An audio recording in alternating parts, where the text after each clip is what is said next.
સુરતના ઉનપાટિયા વિસ્તારમાં 18 વર્ષીય નિતેશ રોકડેના મોતથી શોકનો માહોલ છવાઈ ગયો છે।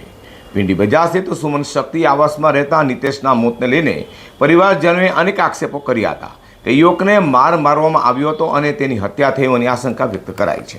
સુરત નવી સિવિલ હોસ્પિટલ અને બેસ્તાન પોલીસ પાસેથી મળતી માહિતી મુજબ મૂળ મધ્યપ્રદેશના રહેવાસી નિતેશ રેકોર્ડ છેલ્લા 4 વર્ષથી બેસ્તાન વિસ્તારમાં ભીંડી બજાર ખાતે આવેલા સુમન શક્તિ આવાસમાં પરિવાર સાથે રહેતો હતો અને મજૂરી કામ કરતો હતો। જોકે તેની ઘર પાસેથી જ લાશ મળી આવતા પરિવારજનો દ્વારા તેની હત્યાના આક્ષેપો કરાયા છે।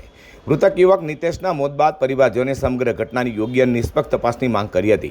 પરિવારજનોએ આક્ષેપ કરતા કહ્યું હતું કે મુજબ નિતેશ સાથે મારપીટ કરવામાં આવી હોવાની આશંકા છે। જોકે મૃતકના શરીર પર કોઈ સ્પષ્ટ ઈજાના નિશાન જોવા મળ્યા નથી, જેના કારણે સમગ્ર મામલો વધુ રહસ્યમય બન્યો છે। હાલ સમગ્ર મામલે ભેસ્તાન પોલીસે તપાસ હાથ ધરી છે। नाम नरेंद्र रोकड़े। क्या घटना बनी आपके साथ संबंधी के साथ? संबंधी के साथ घटना यही बनी है कि वो घर से मम्मी से पैसे लेके गया, बोले कि मैं मावा लेके आता हूँ।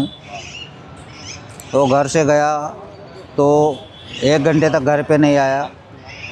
वो दारू के अड्डे पे से एक लड़का कोई आया, जान पहचान का जैसा रहता है। वो घर पे आके बोलता है कि अंकल आपका लड़का वहाँ पर पड़ा हुआ है।